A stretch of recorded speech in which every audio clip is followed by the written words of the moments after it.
नमस्कार, welcome to Shiva study. आप लोग जो है आज देखेंगे भारत में यूरोपीय कंपनी का आगमन, ठीक है ना। तो भारत में जो यूरोपीय कंपनी आती है वो किस प्रकार से आती है आप लोग देख सकते हैं कि भारत में जो है यूरोपीय कंपनी सबसे पहले पुर्तगाली आता है, फिर डच आता है, फिर अंग्रेज आता है, फिर डेन आता है व फ्रांसीसी, ठीक है ना। ये आपके एग्जाम में इस तरह से कालक्रम में लगाने के लिए दे देगा कि कौन सी कंपनी कब आती है। तो आज तो हम लोग देखेंगे पुर्तगाली कंपनी का आगमन, ठीक है ना, जिसमें हम लोग देखेंगे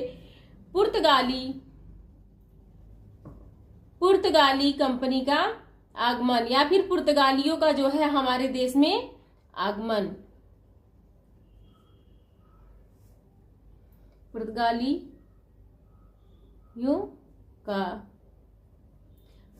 का आगमन, ठीक है ना। तो ये कहानी जो है स्टार्ट होती है कि भारत में यूरोपीय लोग कैसे आए, ठीक है ना। तो सबसे पहले 12वीं से 13वीं शताब्दी में कुछ ध्यान देने योग्य बातें हैं जो आप लोग देखेंगे कि 12वीं से 13वीं शताब्दी में 12वीं से 13वीं शताब्दी में मार्को पोलो, ठीक है ना। मार्को पोलो ने भारत व चीन की यात्रा की,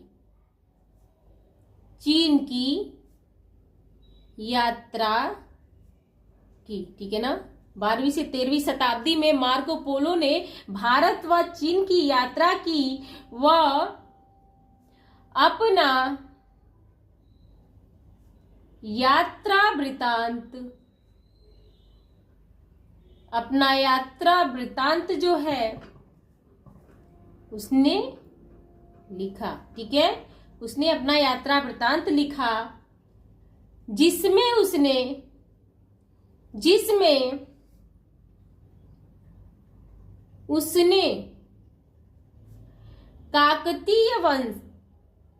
काकतीय वंश की राजकुमारी, सुना होगा आप लोगों ने, काकतीय वंश की राजकुमारी जो थी रुद्रांबा,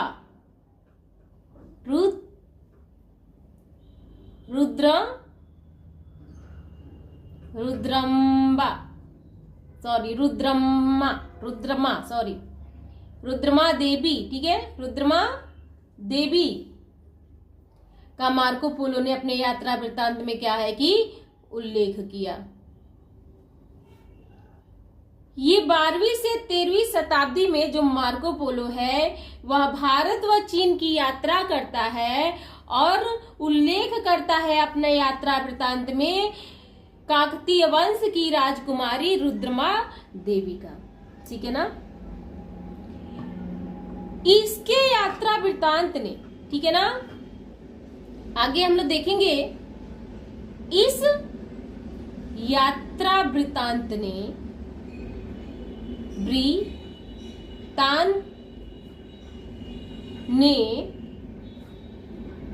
अन्य देशों को भारत की ओर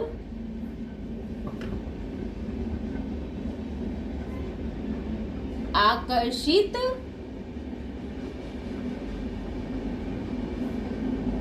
किया, ठीक है। इस यात्रा वृत्तांत ने अन्य देशों को भारत की ओर आकर्षित किया, ठीक है। और यहीं से शुरुआत होती है यूरोपियों का भारत में आवागमन। बात करेंगे हम 1453 में। 1453 में एक घटना और घटती है। 1453 में उस्मानिया, ठीक है ना, उस्मानिया सल्तनत ने 1453 में उस्मानिया सल्तनत ने कुस्तुनतुनिया, ठीक है ना, कुस्तुनतुनिया पर अधिकार कर लिया, पर अधिकार कर लिया, ठीक है ना। 1453 में उस्मानिया सल्तनत ने कुस्तुनतुनिया पर अधिकार कर लिया और इस प्रकार से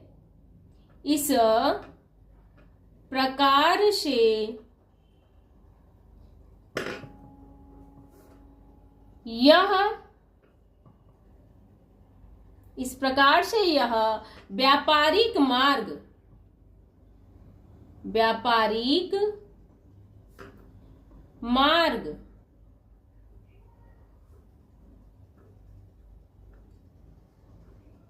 इस प्रकार से यह व्यापारिक मार्ग जो था, ठीक है ना, अन्य देशों के लिए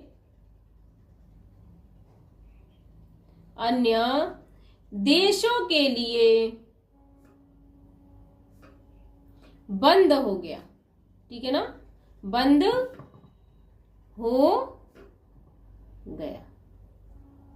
अब क्या था, उस्मानिया सल्तनत ने कुस्तुनतुनिया पर अधिकार कर लिया और यह व्यापारी मार्ग था इन लोगों का, यूरोपियों का, ठीक है ना। तो इन्होंने जो क्या है कि अब इनके व्यापारिक मार्ग जो है बंद हो गए और इस क्रम में इनको नए व्यापारिक मार्गों की आवश्यकता थी। तत्पश्चात आप लोग देखेंगे कि फिर क्या होता है, 1487 में 1487 में, ठीक है ना, कौन, बार्थोलोमो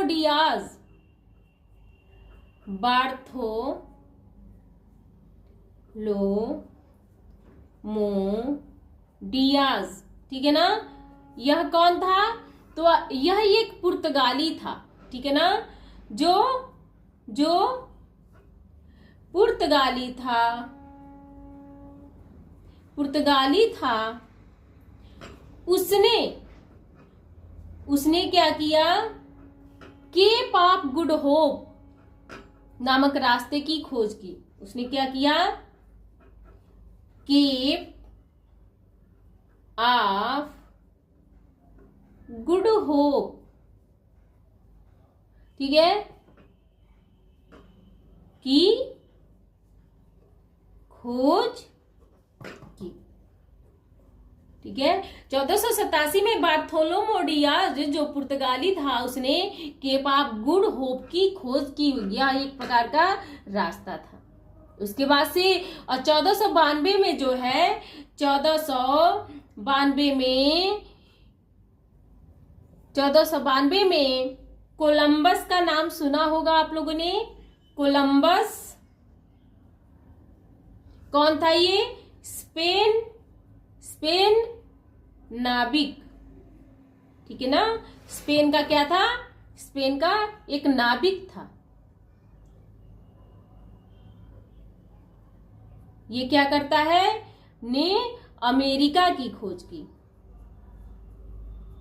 अमेरिका की खोज की। कोलंबस नामक व्यक्ति ने, ठीक है ना, स्पेन का नाविक रहता है, इसने क्या किया, अमेरिका की खोज की। ये निकला तो था भारत की खोज में, लेकिन इसने क्या किया, अमेरिका की खोज कर दी। और उसके पश्चात जो है, आपको पता है कि सबसे पहले कौन सा पुर्तगाली था जो भारत आया, तो 1498 में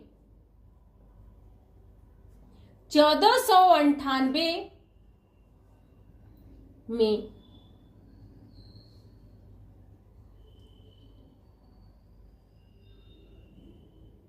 पुर्तगाली नाविक वास्को डिगामा, ठीक है ना, वास्को डिगामा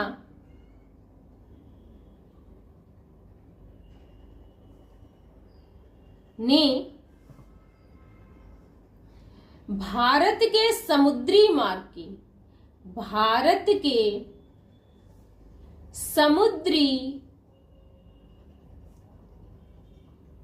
मार्ग की खोज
फिर हम लोग देखेंगे कि पुर्तगाली आते हैं और जो है वो भारत में अपनी कंपनी की स्थापना करते हैं।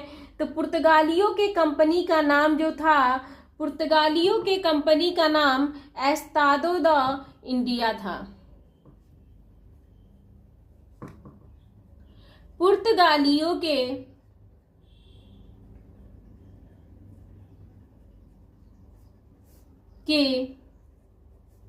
कंपनी का नाम जो है,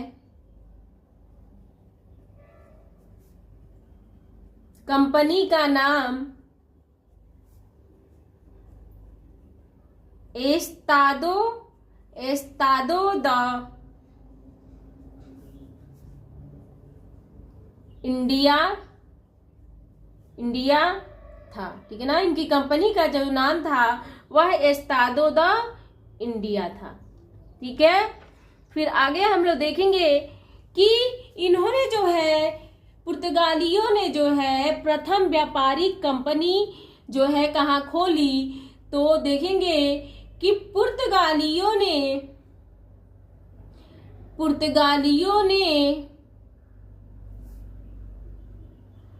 अपनी प्रथम व्यापारिक कोठी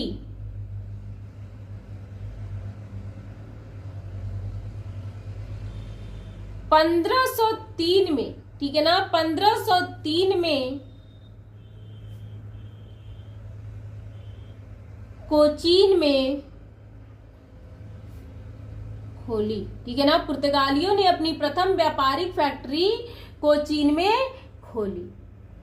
पुर्तगालियों का उद्देश्य क्या था? ठीक है ना, तो हम लोग देखेंगे पुर्तगालियों का उद्देश्य, पुर्तगाली भारत में क्यों आए। ठीक है ना, व्यापार के ही माध्यम से कि उनका और भी कुछ मंशा था। तो फिर हम लोग देखेंगे पुर्तगालियों का उद्देश्य। ठीक है ना, पुर्तगालियों का उद्देश्य, उनका उद्देश्य था पुर्तगालियों का, पहला था व्यापार करना। ठीक है ना, पहला था व्यापार करना और दूसरा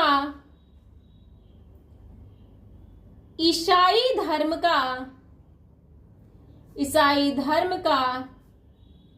प्रचार करना। ठीक है ना, ईसाई धर्म का प्रचार करना।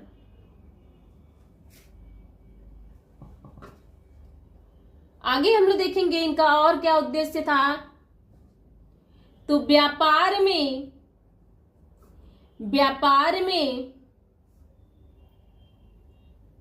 वेनिस,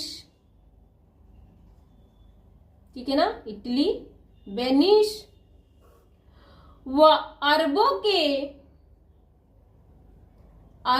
के प्रभाव को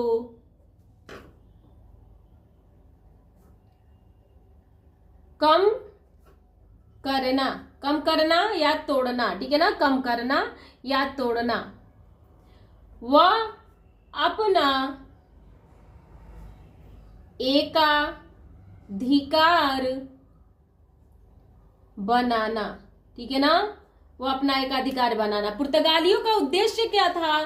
तो व्यापार करना, ईसाई धर्म का प्रचार करना, व्यापार में वेनिस, इटली व अरबों के प्रभाव को कम करना और अपना एकाधिकार बनाना।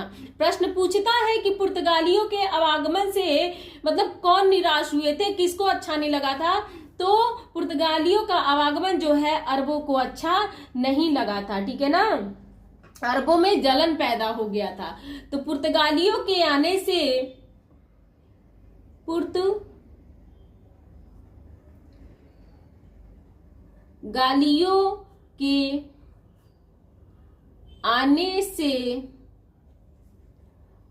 अरबों में जलन पैदा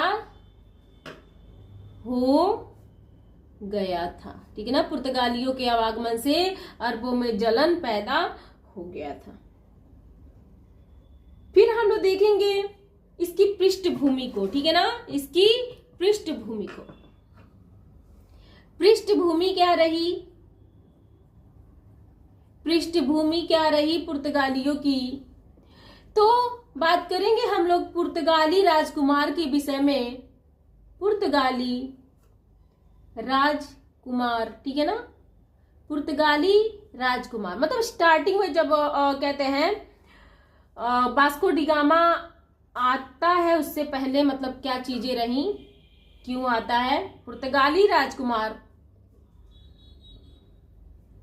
जिसका नाम था डॉन हेनरिक या हेनरी द नेविगेटर, ठीक है ना, हेनरी द नेविगेटर। इसने क्या किया? समुद्री यात्राओं को सुलभ बनाने के लिए हेनरी द नेविगेटर ने समुद्री यात्राओं को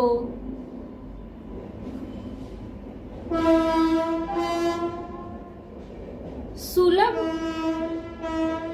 बनाने के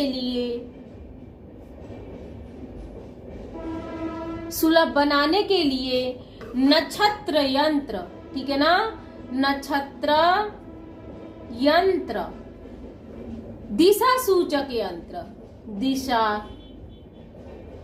सूचक यंत्र व यात्रा पंजियों का निर्माण कराया। व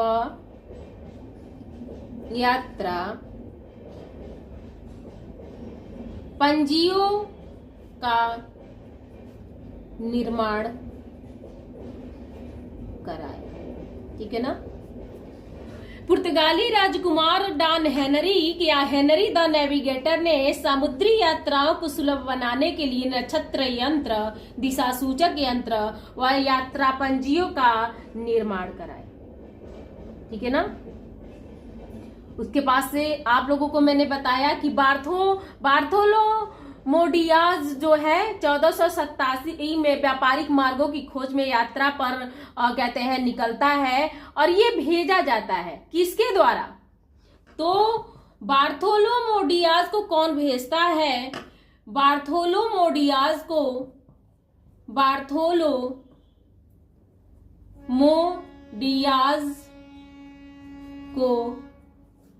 1487 में जान द्वितीय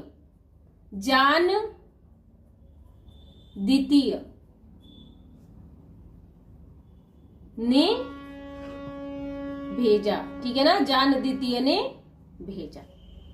आगे इसके विषय में हम लोग बात करते हैं। जान द्वितीय की आदेश पर जो है बार्थोलोमो डियाज जो है व्यापारिक मार्गों के खोज के यात्रा पर निकलता है और यह निकलता कहां से है? यह लिस्बन, ठीक है ना, यह लिस्बन से निकलता है, लिस्बन से निकलता है और लिस्बन से निकलता है और इसने अफ्रीका के, ठीक है ना, इसने अफ्रीका के दक्षिणी बिंदु बताया था केप ऑफ गुड होप की खोज की, तो यह अफ्रीका के दक्षिणी बिंदु Cape of Good Hope, Cape of Good Hope, ठीक है ना, केप ऑफ गुड होप की खोज करता है,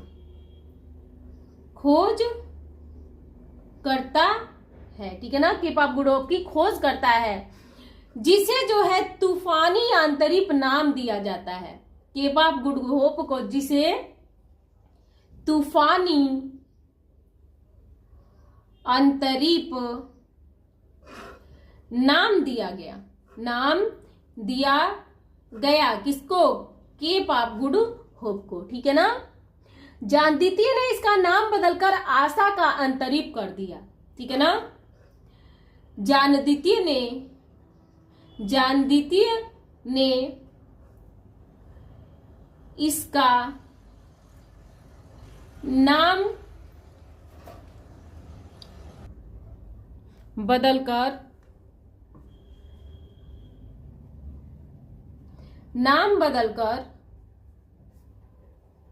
क्या कर दिया? आशा का अंतरीप। आशा का अंतरीप। ठीक है। हम लोग देखेंगे कि जो वास्को डी गामा 1498 में भारत आता है तो इसको कौन भेजता है? ठीक है ना। तो पुर्तगाली शासक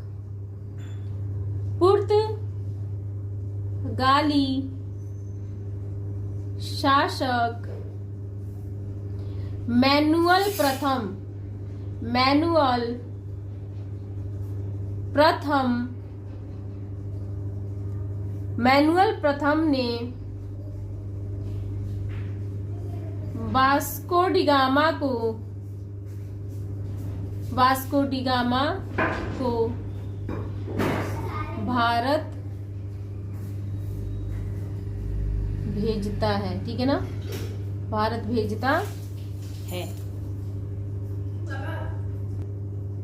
फिर हम लोग देखेंगे कि मैनुअल प्रथम जो है वास्को डी गामा को 1497 में भारत भेजता है और वास्को डी गामा जो है 1498 को भारत पहुंचता है। 17 मई 1498 को कालीकट के उत्तर में। ठीक है ना। कालीकट के उत्तर में।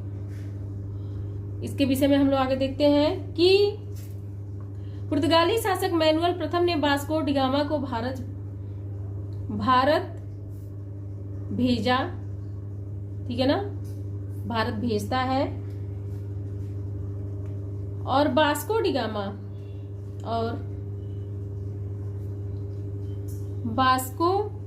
गामा जो है वह लिस्बन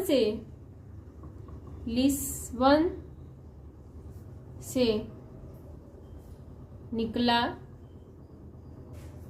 और गुजराती पथ प्रदर्शक। ठीक है ना। गुजराती पथ प्रदर्शक अब्दुल मजीद। ठीक है ना। अब्दुल मजीद की सहायता से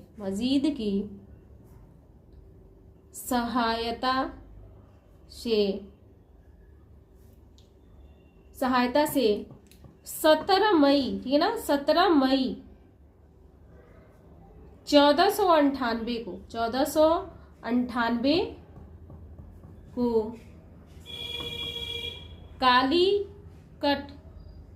कालीकट के उत्तर में। ठीक है ना। कपकडापू बंदरगाह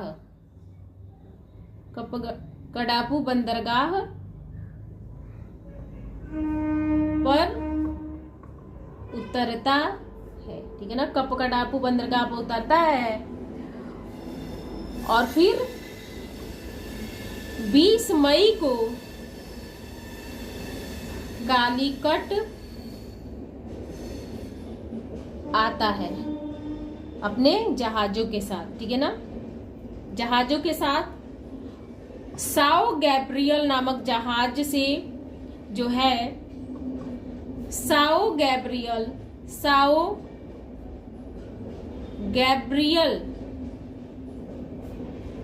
नामक जहाज से वास्को डी गामा आता है। ठीक है ना। वास्को डी गामा का पूरा नाम नहीं लिख रही हूँ। ठीक है ना। काफी लंबा हो जा रहा है।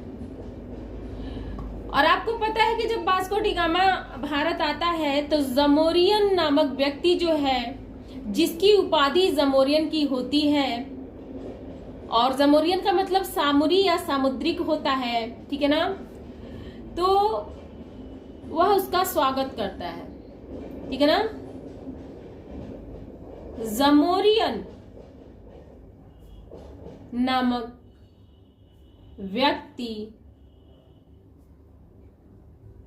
वास्को डिगामा का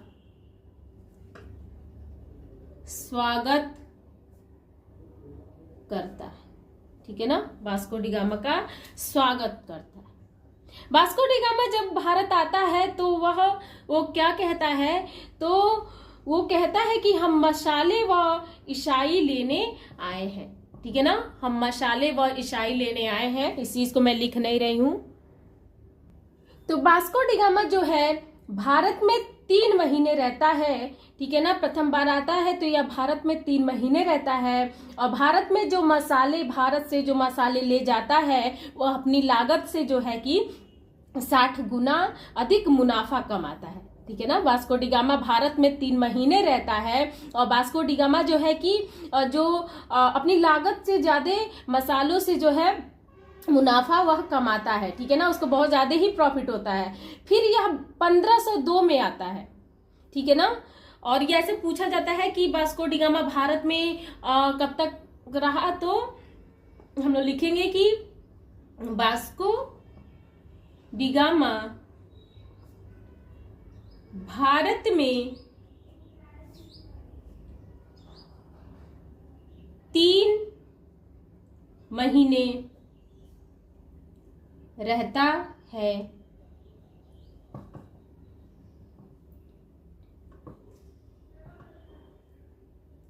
और यहाँ के मसालों से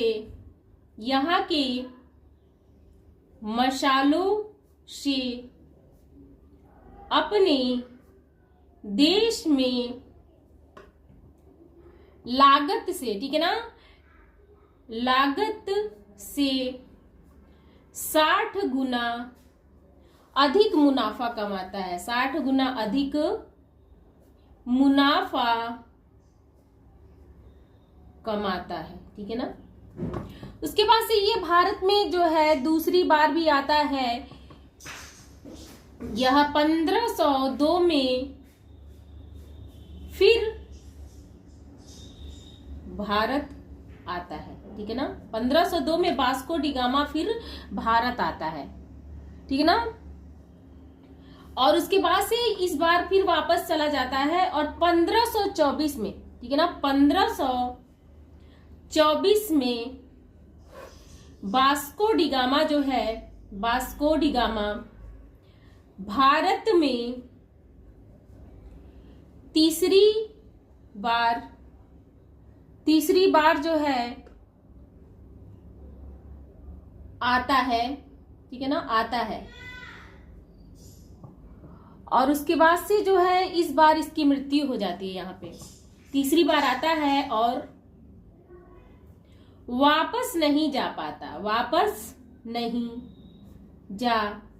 पाता, ठीक है ना।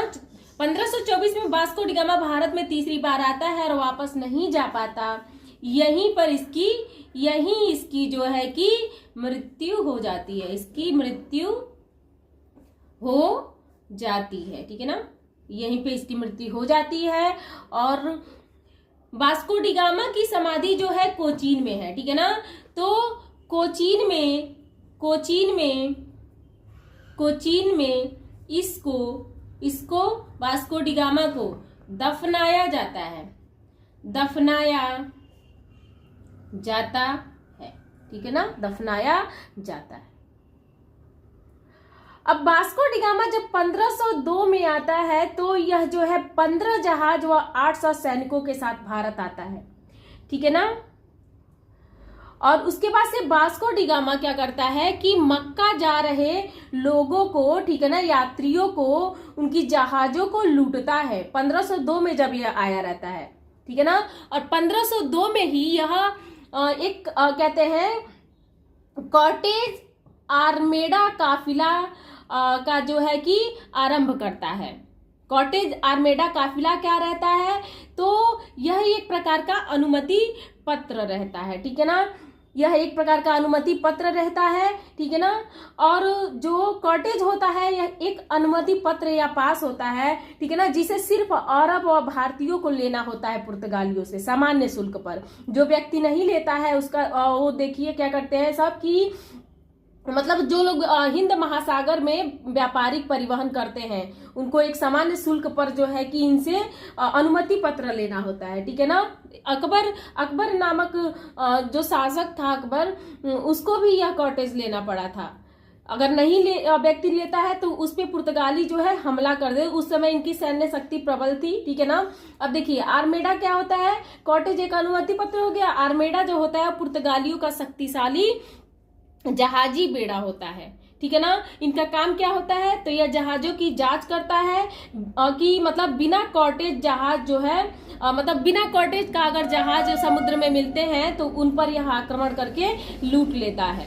और काफिला, कॉटेज आर्मेडा काफिला जो होता है तो जिन्होंने कॉटेज लिया है उनकी सुरक्षा और निगरानी मतलब निगरानी ये लोग करते हैं, ठीक है ना, इनसे जो लोग पास लिए हैं, ठीक है ना। उसके बाद से आपको पता ही है कि 1503 में जो है प्रथम व्यापारिक फैक्ट्री इनकी जो है कोचीन में खोली जाती है, ठीक है ना। उसके बाद से 1505 में क्या होता है, 1505 में हम लोग देखेंगे, इसको हम लोग लिखेंगे कि 1505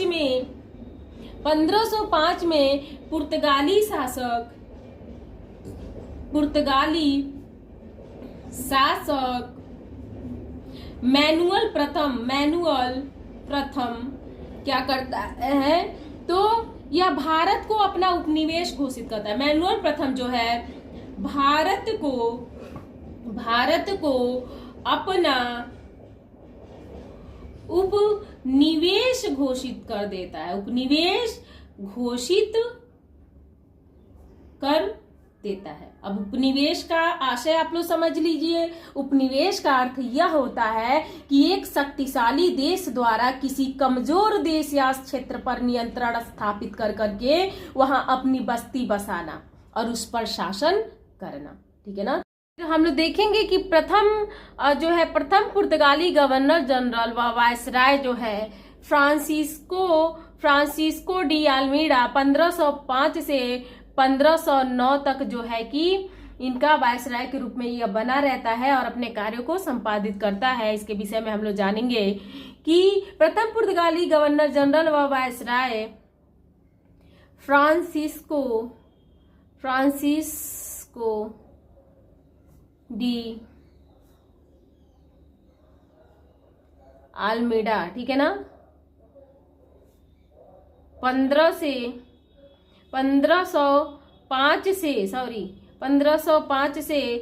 1509 तक, ठीक है ना, 1509 तक जो है रहता है। 1505 में यह भारत आता है, ठीक है ना। 1505 में फ्रांसिस्को डी अल्मीडा प्रथम पुर्तगाली गवर्नर भारत आता है, ठीक है ना। इसने जो है ब्लू वाटर पॉलिसी लागू किया, ठीक है ना। इसने ब्लू वाटर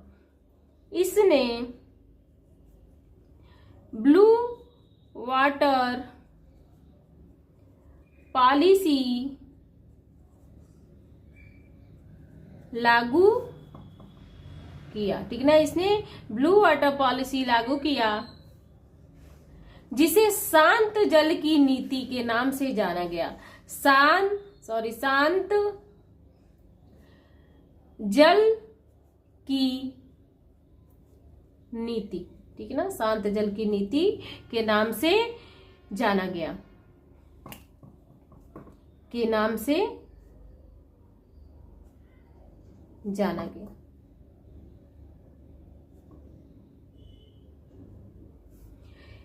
इस नीति को ही प्रभावी बनाने के लिए इसने 1505 में अंजादीवा, कन्नूर व किलवा में किले स्थापित किए, ठीक है ना। इस नीति को, शांत जल नीति को जो है प्रभावी बनाने के लिए अंजादीवा, कन्नूर व किलवा में जो है यह किला स्थापित करता है। और इसके सामने जो है 2 युद्ध हुए। पहला है चौल युद्ध।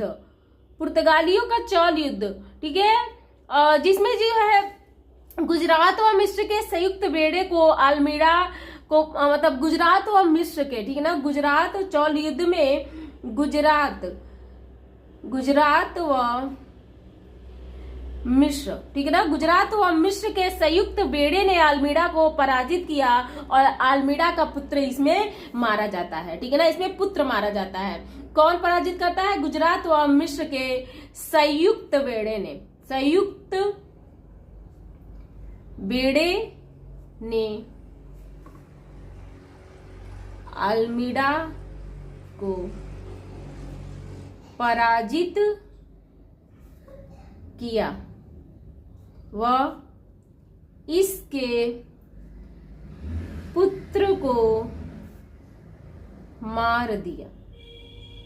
अब ये शांत क्यों बैठने वाला है, ठीक है ना, तो उसके बाद से जो है 1509 में दीव का युद्ध होता है, गुजरात व दीव का युद्ध, ठीक है ना, 1509 में, ठीक है ना, गुजरात व मिस्र के संयुक्त बेड़े से ही, ठीक है ना, जिसमें जो है इसने गुजरात व मिस्र के संयुक्त बेड़े को हरा करके जो है तहस नहस कर दिया, ठीक है ना। और दीव का युद्ध, इसमें जो है इसमें आलमीड़ा जीत जाता है, ठीक है ना। और इस विजय के फलस्वरूप जो है इस एशिया में ईसाई जगत की इस विजय के फलस्वरूप एशिया में ईसाई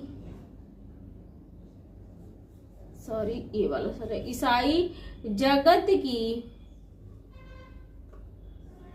नौ सैनिक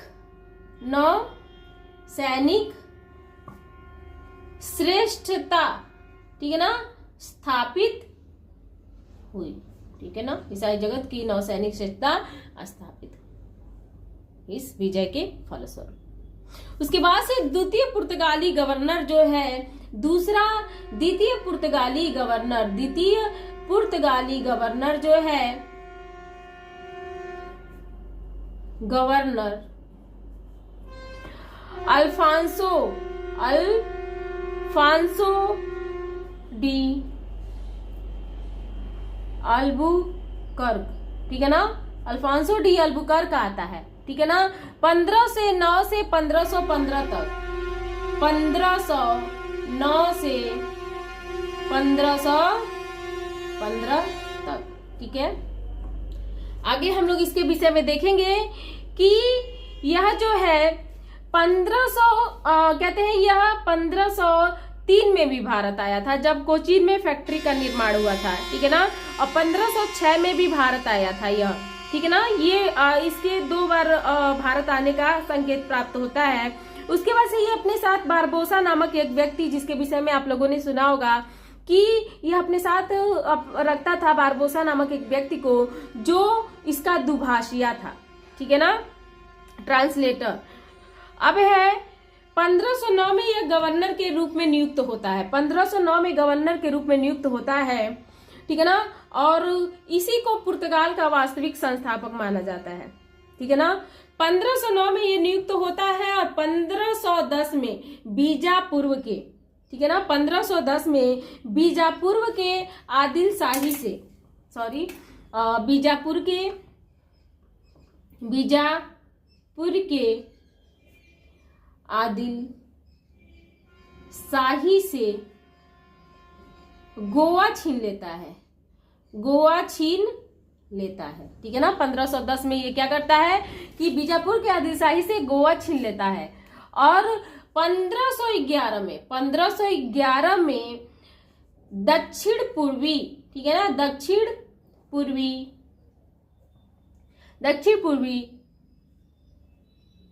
एशिया, ठीक है ना, दक्षिण पूर्वी एशिया की व्यापारिक मंडी मलक्का पर भी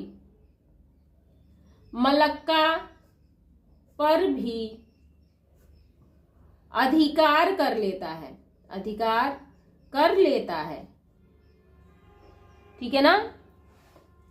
और भटकल नामक स्थान पर जो है विजयनगर के शासक कृष्णदेव राय से मिलकर, मैं लिख नहीं रही हूं तभी से लिखते लिखते हाथ में दर्द हो गया, ठीक है ना। अगर वीडियो अच्छा लगे तो वीडियो को लाइक, चैनल को सब्सक्राइब जरूर करिएगा। यह भटकल नामक स्थान पर विजयनगर के शासक कृष्णदेव राय से मिलता है और जो है उनसे किला बनाने की अनुमति जो है कि प्राप्त कर लेता है, ठीक है ना। ईसाई धर्म के प्रचार प्रसार को भी अल्बुकर्क बढ़ाता है, ठीक है ना। इसका एक नेक काम यह था कि अपने क्षेत्र में सती प्रथा को रोक देता है, ठीक है ना। लेकिन यह जो एक काम और करता है कि पुर्तगालियों को भारतीय महिला से विवाह करने का प्रोत्साहन प्रदान करता है, यह प्रोत्साहित करता है कि तुम भारतीय महिलाओं से विवाह करो, ठीक है ना, ताकि भारत में इनकी जो सत्ता है और मजबूत हो सके। यह अल्बुकर्क जो था वह मुसलमानों को बहुत तंग करता था। इसने कई मंदिरों को भी नष्ट कर दिया और धार्मिक न्यायालयों की स्थापना की, ठीक है ना। इसीलिए इसको कहते हैं पुर्तगाली शक्ति का वास्तविक संस्थापक माना जाता है। उसके बाद इसकी भारत में 1515 में भारत में इसकी मृत्यु हो जाती है और यह जो है कि भारत में ही कहते हैं भारत में ही दफनाया जाता है, गोवा में, ठीक है ना। उसके बाद से हम कहते हैं 1515 के बाद से 1524 में वास्को डी गामा आता है और ये भी वायसराय के रूप में आता है और कोचीन में इसकी मृत्यु होती है। सेंट फ्रांसिस चर्च में इसको दफनाया जाता है। आगे हम लोग देखेंगे कि 1539 में इसका अवशेष वास्को डी गामा का पुर्तगाल भेजा जाता है और लास्ट, ठीक है ना, लास्ट वायसराय जो है पुर्तगाल का नीनो द कुन्हा, ठीक है ना, नीनो द कुन्हा रहता है, ठीक है ना, नीनो द कुन्हा 1529 से 1538 तक, ठीक है ना। यह कोचीन में अपना मुख्यालय जो है, इसका कार्य जो रहता है कोचीन से मुख्यालय गोवा ले जाता है, ठीक है ना, गोवा ले जाता है और गोवा को अपनी राजधानी के रूप में प्रतिस्थापित करता है। इसके बाद से हम लोग देखेंगे कि पुर्तगालियों ने भारत को क्या दिया, क्या प्रोवाइड किया। तो पुर्तगालियों ने भारत में जो है सबसे पहले प्रिंटिंग प्रेस की शुरुआत की, ठीक है ना। भारत में 1554 में प्रिंटिंग प्रेस की शुरुआत हुई और इन्होंने जो है भारत में काजू, बादाम, आलू, अनानास, तंबाकू, मक्का, मूंगफली की खेती भी पुर्तगालियों के आने की वजह से भारत में संभव हो पाया। तो ये रही पुर्तगालियों की देन, ठीक है। तो अगर ये चीजें जो है भारत में पुर्तगालियों का आगमन आपको समझ में आया हो सही रूप से, तो फिर आप चैनल को सब्सक्राइब और वीडियो को लाइक जरूर करिएगा। बहुत मेहनत लगा है वीडियो बनाने में। Thank you very much.